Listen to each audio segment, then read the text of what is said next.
अगले सेशन की ओर बढ़ते हैं। इसमें बात हम उद्योगों की करेंगे। उद्योगपति हमारे साथ मौजूद रहेंगे। किस तरीके से आगरा में उद्योग बढ़ रहा है और कितने यहाँ पर इंडस्ट्री आ रही है, कितना यहाँ पर डेवलपमेंट हो रहा है, क्या स्थिति है यहाँ की, उसके बारे में चर्चा करेंगे। खास मेहमान जो इस वक्त हमारे साथ रहेंगे उनमें है Hemant Agarwal, director Leisure International के। सर, रिक्वेस्ट करूंगी आपसे कि आप मंच पर आइए। साथ ही इसमें हमारे साथ रहेंगे सुरेश चंद्र गर्ग, ओनर तपन ग्रुप के। सर, आपसे रिक्वेस्ट करूंगी कि आप मंच पर आइए। इसी के साथ ही सोनेंद्र चौहान, एक्सपोर्टर हमारे साथ मौजूद है यहाँ पर। सर, आपसे भी रिक्वेस्ट करूंगी कि आप मंच पर आइए। Shankar Gupta ji, new light, sir आपसे भी रिक्वेस्ट करूंगी कि आप मंच पर आइए। पराग सहयोगी मेरे, पराग, रिक्वेस्ट करूंगी कि आप मंच पर आइए। आप सभी से रिक्वेस्ट करूंगी कि आप मंच पर आइए और हम इस सेशन को आगे बढ़ाएंगे जिसमें हम बात यहां पर उद्योगों की करेंगे और किस तरीके से उद्योगों का हाल है उसके बारे में चर्चा करेंगे। ओवर टू यू पराग। धन्यवाद ममता। क्योंकि उद्योगपतियों के साथ हम बात करने जा रहे हैं तो समझने की कोशिश करेंगे कि फिरोजाबाद में किस तरह से उद्योग जगत इस वक्त चल रहा है, क्या कुछ कमियां हैं जिनको पूरा किया जा सकता है, क्या कुछ जरूरत महसूस उद्योगपति कर रहे हैं। सबसे पहले हेमंत अग्रवाल जी, शुरुआत में आपके साथ ही कर रहा हूं। उत्तर प्रदेश में सरकार निवेश को लेकर काफी ज्यादा फोकस कर रही है। अभी इन्वेस्टर समिट को लेकर अगर हम बात करें तो एक नया रिकॉर्ड बनाने की कोशिश सरकार की ओर से की जा रही है। इस निवेश को आप कैसे देख पा रहे हैं? जो सरकार ने निवेश के लिए प्रयास किया है वो सराहनीय है। वो उत्तर प्रदेश के व्यापार के लिए ये माने चलिए नया आयाम, नया पंख लगने वाली बात है। बस मैं आपके माध्यम से यही कहना चाहूँगा कि जो इन्वेस्टर समिट है जिसमें MOU हम लोगों ने साइन किए हैं और उसमें कुछ थोड़ी बहुत तब्दीली की जरूरत है, जैसे कि उसको धरातल पे लाया जाए। क्योंकि मैं हमेशा ये सुनता रहता हूँ कि सरकार करती है और बिजनेसमैन MOU साइन कर लेते हैं लेकिन वो धरातल पे नहीं आते हैं। मेरा पूरा प्रयास और ये मन है कि जितने भी MOU साइन हुए हैं वो धरातल पे आने चाहिए। उसके लिए जो भी MOU साइन हुए हैं उसमें क्या समस्या उद्योगपतियों को आ रही है, उसके लिए सरकार द्वारा एक पैनल लखनऊ लेवल पे, ना ही कि लोकल लेवल पे बनाया जाए, लखनऊ लेवल पे बनाया जाए और हर शहर से 2-2, 3-3, 4-4 इंडस्ट्री वाले इनवाइट करके हमें वहां बुला लें और हमारी जो छोटी मोटी समस्याएं हैं उसको दूर कर दें। तो मेरी ये गारंटी है, ये MOU 1 महीने के अंदर धरातल पे आने शुरू हो जाएंगे। मैं आपके चैनल के माध्यम से यही कहना चाहता हूं कि जो भी MOU साइन हुए हैं उसके लिए प्रयास करके हम लोग उसको पूरा करें। इसके लिए आप अपना प्रयास करके हमारा जो पैनल है वो बनवाइए। ठीक है सुरेश जी, आपके पास आऊंगी। क्योंकि एक शहर के विकास के लिए उद्योगपति का होना बहुत जरूरी है। उद्योग रहेंगे कि शहर का विकास होगा, क्योंकि यहाँ पर नौकरियां होंगी और शहर में नौकरियां होंगी तो बेरोजगारी दर कम होगी। ऐसे में अगर मैं बात आगरा और फिरोजाबाद की करूं तो कहाँ देखते हैं आप अपने शहर को? मैं ये पहले बताना चाह रहा हूँ, लोग कहते हैं पढ़ाई, बच्चे पढ़ाई जाते हैं, पढ़ने जाते हैं, उनका दिमाग नौकरी की तरफ रहता है। ऐसा नहीं होना चाहिए। मैं भी 6 भाई 2 बहन थे, सब पढ़ते थे, पढ़ाई के सब नौकरी करते रहे, केवल मैं कुछ कम पढ़ा और व्यापार किया। आज सब भाई अपनी तरफ देखते हैं कि व्यापारी हैं, तो मैं व्यापारी, छोटे व्यापारियों के लिए कहना चाहता हूँ, वो एकदम उछलना चाहते हैं कि एकदम इतना अधिक लोन ले लेते हैं, इतनी बड़ी बड़ी फैक्ट्री बना लेते हैं, फिर वो बड़े परेशान होते हैं।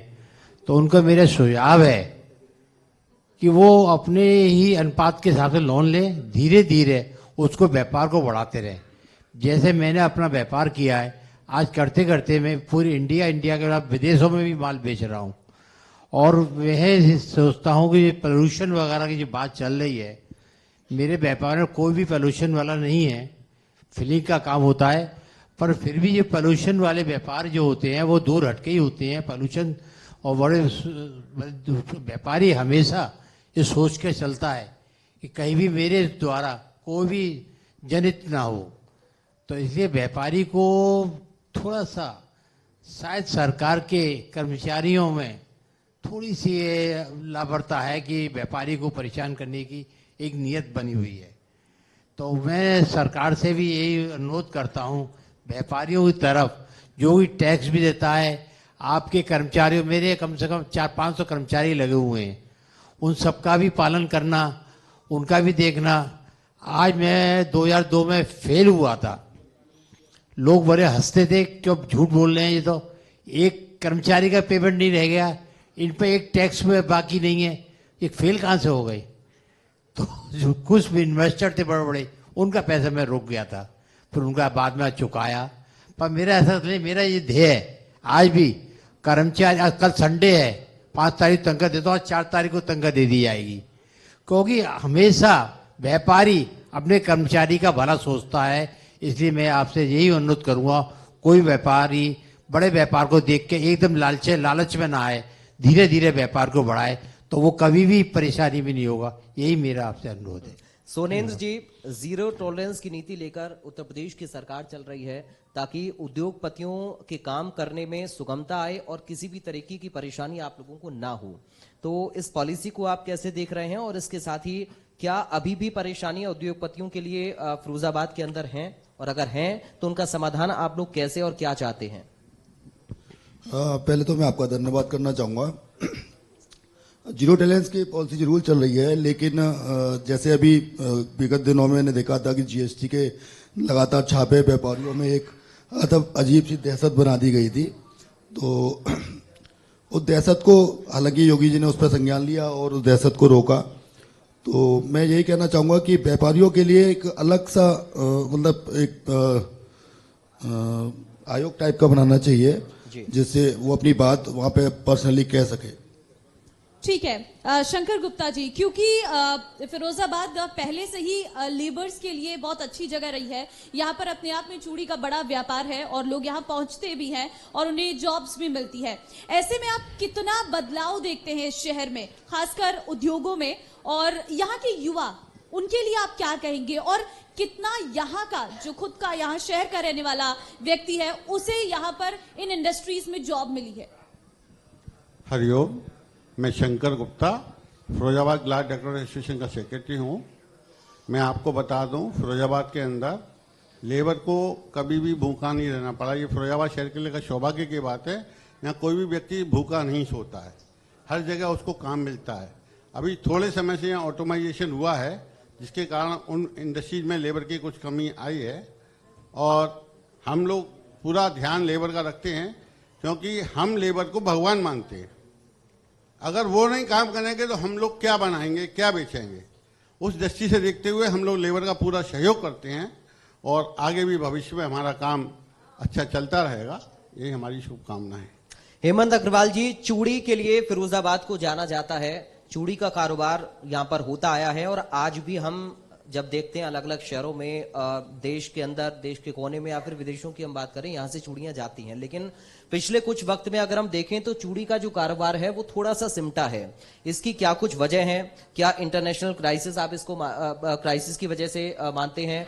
मजदूरों के अंदर थोड़ी सी निराशा जरूर आई है। एक महंगाई को लेकर भी कहीं ना कहीं चीजें सामने आती हैं। मजदूरों की ओर से कहा जाता है कि जो महंगाई की बातें हम करते हैं उससे भी इस कारोबार पर असर पड़ा है। सच्चाई आखिर क्या है, और इसको हम कैसे दोबारा से सुधार सकते हैं अगर कहीं पर कमी है तो?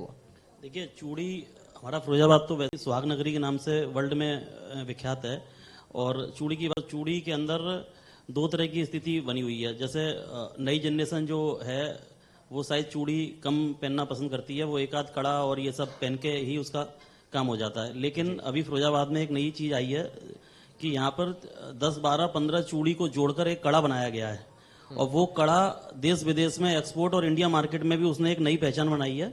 मैं ये नहीं कह सकता कि चूड़ी की डिमांड कम हुई है, क्योंकि मुझे तो कुछ समय से वो देखकर डिजाइनिंग और यहाँ की पैकिंग देख के लग रहा है कि चूड़ी को एक ब्रांड की आवश्यकता है। यहाँ पर चूड़ी के लिए सरकार थोड़ा सा ब्रांडिंग के लिए प्रयास कराए कि ब्रांडिंग होनी चाहिए। तो चूड़ी, मुझे लगता है कि यहाँ की फिरोजाबाद की चूड़ी अब मॉल में भी बिकना शुरू हो सकती है। बहुत तरीके की, बहुत फैंसी चूड़ी फिरोजाबाद में इस टाइम बन रही है। और बात करें आप लेबर की, लेबर के लिए जो अब नई जनरेशन इस काम में नहीं आना चाह रही है, पुराने लोग जो महारथी इसमें हैं वो काम कर रहे हैं, नए लोग पढ़ लिख गए हैं, सरकार उसको काफी पैसा अपने तरीके से दे रही है एजुकेशन के लिए, उसके लिए। तो वो मेरे यहाँ जो मैनेजर हैं जो चूड़ी काम करते हैं, उनके लड़के आज IIT और इसमें अलग तरीके से काम कर रहे हैं।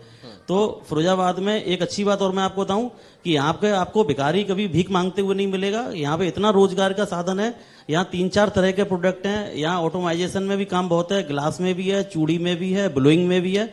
तो मुझे नहीं लगता कि फिरोजाबाद में कभी भी रोजगार की दिक्कत आएगी। यहाँ रोजगार मिलता रहा है और हमेशा मिलता रहेगा। और चूड़ी मुझे लगता है कि धीरे धीरे करके नई जनरेशन को थोड़ा सा चूड़ी का ब्रांडिंग होगी तो वो भी उसको पहनने के लिए प्रोत्साहित होंगे। जी। तो बड़ी बातें आपने की है हेमंत जी, क्योंकि अगर एक शहर में ही एक व्यक्ति को अगर रोजगार मिल जाए तो इससे बड़ी बात उस शहर के लिए क्या हो सकती है। सोनेंद्र जी आपसे पूछूंगी, क्योंकि आप एक एक्सपोर्टर है, कोरोना काल का समय आया था और बहुत सारे क्राइसिस हमारे देश ने झेले उस समय में, बतौर एक्सपोर्टर कितना बदलाव आया था उस समय में और आज उस समय में कितना बदलाव हो चुका है? देखिए, बहुत अच्छा सवाल पूछा है आपने। एक्सपोर्ट में अगर हम कोरोना काल से पहले देखें तो पहले के जो एक्सपोर्टों के टर्नओवर थे और जो आज के टर्नओवर में, तो गवर्नमेंट ने एक पॉलिसी जो MISE गवर्नमेंट देती थी, जिसे एक्सपोर्ट रिवार्ड कहते हैं, वो एकदम से उसमें चेंज कर दिया। मतलब किसी को 5% जो SSN के अकॉर्डिंग देती थी वो, तो किसी को 5%, किसी को 10%, किसी को 12% जैसे भी रिवार्ड देती, तो उससे वो अपने इंटरनेशनल मार्केट कंपटीशन को फाइट कर लेते थे। लेकिन आज की डेट में क्या है कि गवर्नमेंट ने वो सारी पॉलिसियां बंद एकदम से कर दी, बिना किसी से सुझाव लिए, बिना कोई सर्वे कराए, और वो पॉलिसियां बंद कर दी। पहले हम लोग जैसे हम लोग चाइना से हमारा कंपटीशन होता है, मेरा गिलास का हार्डवेयर का एक्सपोर्ट है मेरा, तो हमारा जो कंपटीशन मेनली चाइना से होता है। हाँ। तो हमारे जो कोरोना के बाद में जो हमारी रिवार्ड स्कीम बंद हुई, उससे हमें सबसे बड़ा फर्क ये पड़ा कि पहले हम लोग अपने कॉस्टिंग पे ही माल बेच देते थे, क्योंकि हमें लगता था कि गवर्नमेंट से हमें 5% मिल रहा है, तो हम लोग उससे अपना जीवन यापन और अपना सारा मैनेजमेंट कर लेते थे। लेकिन वो गवर्नमेंट ने एकदम से स्कीम बंद करके एक्सपोर्ट को धक्का दिया। जैसे पहले लोगों के किसी का टर्नओवर 10 करोड़ का था, तो वो घट के 1 करोड़ आ गया। तो इस पर गवर्नमेंट को थोड़ा सोचने की जरूरत है। सुरेश शंकर साहब, चूंकि स्वदेशी को लेकर सरकार लगातार कोशिश कर रही है और ODOP पर फोकस किया जा रहा है, 1 डिस्ट्रिक्ट 1 प्रोडक्ट, इसको लेकर आप लोग कैसे अपना योगदान दे रहे हैं फिरोजाबाद के अंदर, और संभावनाएं ODOP को लेकर यहां पर क्या है? सुरेश चंद्र, माफी, आगरा के लिए आप बता सकते हैं। ODOP और स्वदेशी को लेकर चूंकि सरकार का फोकस है, तो उसको लेकर 1 डिस्ट्रिक्ट 1 प्रोडक्ट, मतलब एक जिले में एक उत्पाद, अगर हम इस पर फोकस करें तो क्या संभावनाएं आपको आगरा में नजर आ रही हैं? सरकार चाहती है एक प्रोडक्ट एक ही चीज बने आगरा। एक जिले से एक प्रोडक्ट ऐसा हो जिसका पूरे देश में नाम हो और जगह जगह उसको निर्यात किया जाए। मेरा जो प्रोडक्ट है इंडिया में केवल मुझे एक लाइसेंस मिला हुआ है इसका जी। हाँ। और पूरा इंडिया के अंदर, क्या विदेश में भी भेज रहा हूँ प्रोडक्ट अपने को, केवल मेरे नाम से नकली बहुत बनाने लगे हैं, पर तो गवर्नमेंट छापा मार कर उनको बंद करा देती है। तो मेरा इतना एक अलग से बनाया प्रोडक्ट है जो खाने जो होता है, घी जैसा स्वाद होता है उसका। तो लोग है ना, लोग कोई बहुत से कोल कहते हैं नकली घी बनाते हैं, ऐसा नहीं है। कुकिंग मीडियम लिखा होता है उसमें, तपन, दीप, प्रीत लाइट, गोल्ड प्रीत लाइट, अलग अलग जो फ्लेवर होते हैं, और खाने उसे हेल्दी प्रोडक्ट होता है, जो कि है ना एक लो कोलेस्ट्रॉल होता है। देसी घी में कोलेस्ट्रॉल ज्यादा होने के वजह नुकसान करता है, और हम बुढ़े आदमियों को देसी घी का स्वाद लगा हुआ है, उनके लिए ये प्रोडक्ट बनाया गया है कि वो देखें देसी घी का स्वाद भी ले और कोलेस्ट्रॉल तो रहित रहेगा। मतलब आप कहते हैं कि एक प्रोडक्ट एक जिले का सही है, ये सवाल है। जैसे फिरोजाबाद चूड़ी के लिए फेमस है, तो ये जिला सिर्फ चूड़ी के लिए ही फेमस रहेगा, वैसे ही आगरा जिस चीज के लिए फेमस है, क्या ये जो सरकार की स्कीम है इससे आप ताल्लुक रखते हैं? सवाल ये था। बिल्कुल, ये हमारा प्रोडक्ट है, एक आगरे का ही नाम है, उसमें आगरे से ही मिलता है, कहीं और नहीं मिलेगा। ठीक है शंकर जी, इसी पर आपसे जवाब चाहेंगे। 1 प्रोडक्ट 1 डिस्ट्रिक्ट। मैं सरकार की इस नीति का स्वागत करता हूं जी, लेकिन कुछ शहर ऐसे होते हैं, जैसे आगरा के अंदर चमड़े का और मार्बल का दोनों काम है। तो जिस शहर में इस तरीके के अगर पहले से ही 2 काम पुरानी जमाने से चले आ रहे हैं, तो वहाँ 2 प्रोडक्ट के लिए भी सरकार को सोचना चाहिए। और फिरोजाबाद के अंदर गिलास आइटम को उन्होंने लिया है, ना कि चूड़ी को। चूड़ी भी गिलास से ही बनती है। हाँ, सारे आइटम उन्होंने लिए हुए हैं और उसके लिए हमको प्रोत्साहित कर रहे हैं। अब हम लोगों को लग रहा है कि सरकार हमारा कुछ सहयोग कर रही है, वरना इस शहर को अभी तक हमारे बुजुर्गों ने ही स्वयं ही कैसे कांच बनता है, क्या बनता है, कैसे बनता है, इंडस्ट्री कैसे लगाई जाती है, सरकार का कभी भी कोई सहयोग नहीं लिया है। टेक्निकली सारा धन से सहयोग हो सकता है, टेक्निकली कोई सहयोग नहीं लिया। जो भी बनाया है, जो भी किया, वो फिरोजाबाद में हमारे बुजुर्गों ने स्वयं ही किया। हेमंत जी, आधुनिकता के दौर में जिस तरीके से अभी सर बता रहे हैं, जिस तरह से कि सरकार प्रोत्साहन दे रही है, ये और आगे इसमें कुछ आपको लगता है कि करने की आवश्यकता सरकार को है, या प्रशासनिक स्तर पर कहीं पर आपको कोई कमी महसूस होती हो? नहीं, सरकार बहुत बेहतर जितना कर सकती है, मुझे लगता है पूरे उत्तर प्रदेश के लिए, जिसमें फिरोजाबाद का भी नाम शामिल है, वो कर रही है। देखिए, सुरक्षा को लेके भी सरकार का बिल्कुल हम लोग सोचते हैं कि सुरक्षा, जैसे कि पहले हम लोगों को दिमाग में ये रहता था कि कहीं ना कहीं सुरक्षा को लेके दिक्कत थी। जैसे मैं आपको बताऊं कि कभी भी किसी इन्वेस्टर से बाहर बात की जाए, जैसे मैं तो मेरे पूरे इंडिया में काम है, मेरा एक ब्रांड है अपना, तो मैं कभी कहता था कि फिरोजाबाद में इंडस्ट्री को लेके आप इन्वेस्ट करो, तो एकदम यूपी के नाम पे आदमी मना कर देता था कि हमें कोई इन्वेस्टमेंट नहीं करना है। यानी अब अपराध पर कंट्रोल, अब आज की तारीख में तो मुझे फोन कर करके लोग बार ये कह रहे हैं कि आप मेरे इन्वेस्टमेंट यूपी में कोई फैक्ट्री दिलवा दो, जेवर एयरपोर्ट पर जगह दिलवा दो, फिरोजाबाद में कोई इंडस्ट्री मिल जाए दिलवा दो।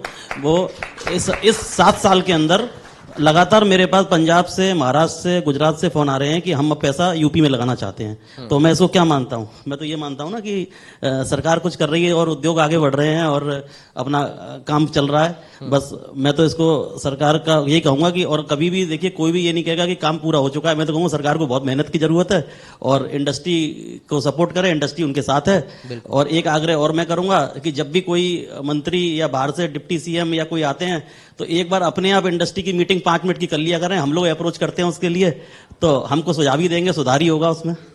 ठीक है, बड़ी बात आपने कही है कि अगर सरकार का सहयोग मिलेगा तो कहीं ना कहीं बदलाव जरूर आएगा। सोनेंद्र जी, एक युवा अगर उद्योगपति बनना चाहे, क्योंकि हम ये तो जान लेते हैं कि हमें कैसे आईएएस बनना है, हमें कैसे आईपीएस बनना है, ये पढ़ना है, ये एग्जाम देना, हम आईएएस बन गए, ये पढ़ना, ये एग्जाम देना, आईपीएस बन गए। लेकिन एक उद्योगपति बनने के लिए एक युवा को क्या करना चाहिए, कहां से शुरुआत करे और कैसे आगे बढ़े, ये शिक्षा कोई नहीं दे पाता।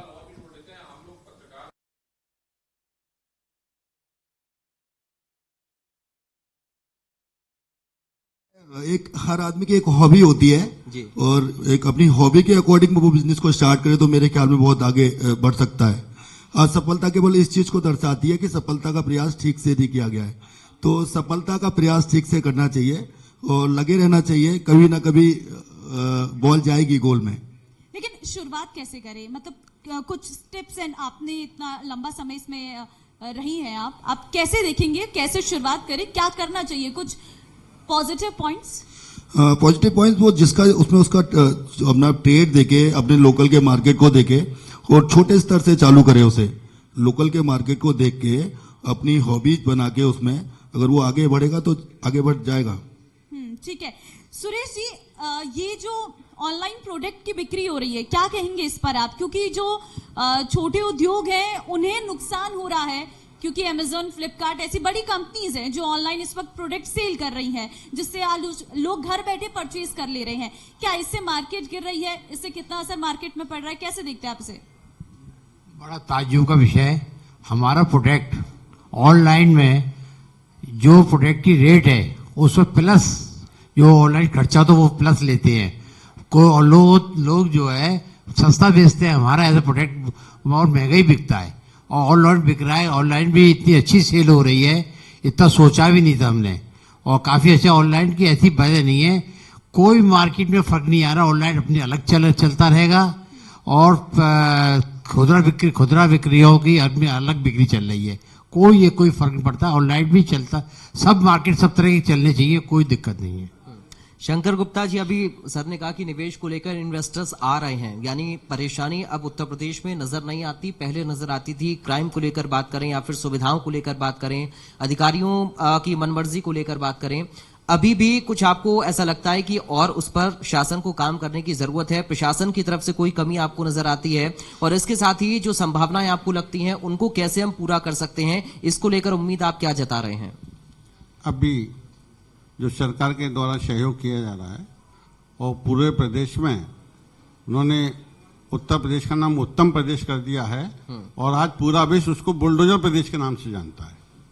इस बुलडोजर के कारण यहाँ पर जो माहौल बना है उसके कारण बाहर के सारे उद्योग, जैसा कि आजकल विदेशी इंडस्ट्रीज भी बहुत सारी यहाँ आ रही हैं और उन्हीं क्षेत्रों में लगाई जा रही हैं जो सबसे ज़्यादा आपराधिक क्षेत्र थे।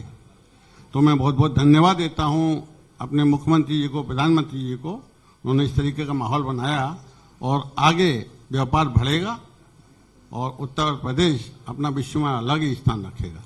ठीक है, लेकिन हेमंत जी, अक्सर हम देखते हैं कि जैसे हम इस शहर को ले लेते हैं, इस शहर में यहाँ के लोग कम काम करते हैं, बाहर के लोग ज्यादा आ जाते हैं। हमने देखा है किसी भी शहर की अगर मैं बात कर लूं, चाहे हम नोएडा की बात कर लें या एनसीआर की बात कर लें, तो क्या लगता है, क्या फिरोजाबाद के जितने लोग यहाँ के स्थानीय लोग हैं वो कितनी दिलचस्पी यहाँ के उद्योगों में दिखाते हैं, वो कितना इन इंडस्ट्रीज में अपनी भागीदारी निभाते हैं, कितना उनको जॉब मिल पाता है? नहीं, यहाँ आपके फिरोजाबाद की इंडस्ट्री में ज्यादातर लोकल लोग ही हैं। मतलब यहाँ जो इंडस्ट्री है इसमें करीब करीब 3 पीढ़ी काम कर रही हैं। मतलब दादा, उसके फादर और उसके बाद उनके बच्चे इसी पीढ़ी में इंटरेस्ट दिखा रहे हैं। यहाँ जो स्टाफ है, लेबर है, वो भी फिरोजाबाद का है। यहाँ बाहर के लोग मैं समझता हूँ सबसे ज्यादा कम फिरोजाबाद में ही होंगे। यहाँ लोकल पे पूरा इंडस्ट्री कई तरह की है जिसमें यहाँ के लोग उसमें काम कर रहे हैं। बाकी 5-10% लोग तो बाहर भीतर सब चलता ही है, कुछ पढ़ने चले गए या पढ़ के। हमारी इंडस्ट्री में सारे जो लोग बच्चे हैं वो लौट के आके इसी इंडस्ट्री को देख रहे हैं। सबका यही फोकस है कि जो काम दादा ने किया वही फादर करें और उसको ही आगे बढ़ाएं, और इसी वजह से टेक्निकल अपग्रेडेशन फिरोजाबाद में काफी हुआ है। मैं तो एक बात और कहूंगा कि आप हमसे ये भी पूछो कि सरकार ने आपके लिए कुछ किया कि नहीं किया, हम उसका भी जवाब दे सकते हैं आपको कि हमारे लिए सरकार ने भी। सवाल आपने खुद ही पूछ लिया, जवाब भी आप दे दीजिए। सरकार ने हमारे लिए सबसे अच्छी अभी स्थिति बनाई है कि हम लोग लीकर बोतल बनाते हैं, वो पेट में भरना शुरू हो गई थी। हमने आदरणीय विधायक जी के माध्यम से उसको बात को रखी, तो आज 25% स्थान फिरोजाबाद को गिलास बोतल को कंपलसरी कर दिया भरने के लिए। वो एक फिरोजाबाद के लिए बड़ी बात है, रोजगार बढ़ाने के लिए भी और इंडस्ट्री के लिए भी। ये हमारे लिए सरकार ने अभी लेटेस्ट किया है, जो मैं खुद ही सवाल जवाब करके आपको बता देता हूँ। शायद आपके सवाल में नहीं था वो। सोनेंद्र जी, बेसिक इंफ्रास्ट्रक्चर बहुत जरूरी है किसी भी उद्योग को स्थापित करने के लिए। शहर के अंदर सुविधाएं, बिजली, सड़क, पानी, ट्रांसपोर्ट, ये सारी चीजें कैसी हैं फिलहाल? क्या कोई कमी आपको महसूस होती है अभी, या जरूरत, अगर आप कोई उम्मीद आप क्या सरकार से कर रहे हैं आगे के लिए? कोई कमी नहीं महसूस हो रही है। और अभी तो जो हमारा बाहर विदेश माल जाता है उसके टैक्स में भी गवर्नमेंट ने अभी छूट देने के लिए वो वापसी मिलेगा हमको टैक्स। और बहुत गवर्नमेंट भी एक्सपोर्टर के लिए काफी मदद करने तैयार रहती है। और नया उद्योग कोई लगाना चाहिए, आपने जो कहा ना, उसके लिए सब कुछ सुविधा है। अब तो कोई बनाया हुआ है कि कहीं जो क्षेत्र बनाए हुए क्षेत्र में लगाएंगे तो गवर्नमेंट जरूर सुविधा देगी। चौहान साहब, आप अपना पक्ष इस पर रख सकते हैं। एक्चुअल में गवर्नमेंट की जो अभी जो पॉलिसियां चल रही हैं वो वाकई में व्यापारियों के हित में है। मैं अभी एक रिसेंटली एक मीटिंग हुई थी ईपीसीएच की, तो मैं उसमें गया था। तो उसमें कमिश्नर साहब ने बताया कि आप 10 व्यापारी मिलके, 15 व्यापारी मिलके, जैसे इंडस्ट्रियल एरिया गवर्नमेंट बनाती है, जैसे रीको राजस्थान में बताया, यूपीएसआईटीसी अपने आगरा में बनी हुई है, तो आप लोग ऐसी मतलब इंडस्ट्रियल एरिया भी डेवलप कर सकते हैं। तो बोलो गवर्नमेंट पूरा सहयोग कर रही है। लेकिन मैंने जैसे पहले भी बताया था आपको, जो MISC जो बंद किया गवर्नमेंट ने, HSN के अकॉर्डिंग उनको थोड़ा सा उनमें देखना चाहिए था, सर्वे करा के एक्सपोर्टरों के साथ में वो कराना चाहिए था। बाकी गवर्नमेंट की जो व्यापारियों के लिए नीति अभी चल रही है वो बाकी सुगम है। आप जैसे मेरे सहयोगी भाई ने बताया कि सरकार पूरी मदद कर रही है, जीरो टॉलरेंस के क्राइम खत्म हो गया है। और बाहर से लोग कह रहे हैं कि भाई हमें टेबल टोल पे जगह दिलवा दो, आगरा में जगह दिलवा दो, यूपी में जगह दिलवा दो। तो अच्छा माहौल बना हुआ है अभी उत्तर प्रदेश में व्यापार के लिए। ठीक है, क्योंकि समय थोड़ा कम है, शंकर जी आप ही के साथ इसको समाप्त करेंगे। तो सवाल ये रहेगा कि और कितना बदलाव चाहिए? ये बड़ा सवाल है, क्योंकि हम कभी भी पूरी तरीके से हर चीज से सेटिस्फाई तो हो नहीं सकते। तो और कितना बदलाव उद्योग में होना चाहिए, उद्योगपति के लिए फायदेमंद होगा और यहाँ की जनता के लिए भी? फिरोजाबाद के लिए हम लोगों ने पूरा प्रयास किया है। और एक्चुअली इस समय हमारा जो नई पीढ़ी जो हमारी आई है, पढ़ी लिखी पीढ़ी आई है, इसने हमारे एक्सपोर्ट को बहुत बढ़ाया है। और विदेश की क्या टेक्निक थी, मैं खुद भी चाइना गया था। चाइना में इंडस्ट्रीज को, मैंने ग्लास इंडस्ट्री को विजिट किया था। उनकी इंडस्ट्रीज, हमारे यहाँ गैस है, उनके यहाँ ऑयल है। वो लोग हमसे पीछे हैं, लेकिन केवल हमारी मैंडेटरी है कि हम विदेशी माल खरीदना है। माल हमारा अच्छा है, हमारी क्वालिटी वो चाइना नहीं बना पाता है। चलिए हो जा रहा है। जी, बहुत शुक्रिया आप सभी खास मेहमानों का हमारे साथ इस सत्र में जुड़ने के लिए। हम उम्मीद करेंगे कि उद्योगपतियों ने अपनी जो मांगे रखी हैं या जो अपनी बात रखी है उस पर आगे काम हो, और साथ ही जो परेशानियां हैं उनको भी दूर किया जाए। हालांकि बेहतर माहौल है, ये लगातार उद्योगपतियों की ओर से भी कहा जा रहा है। चलिए हमारे ये जो सत्र है, ये जो महाधिवेशन है, ये लगातार जारी रहेगा। फिलहाल यहाँ रुकने एक छोटे से ब्रेक के लिए आप बने रहिए।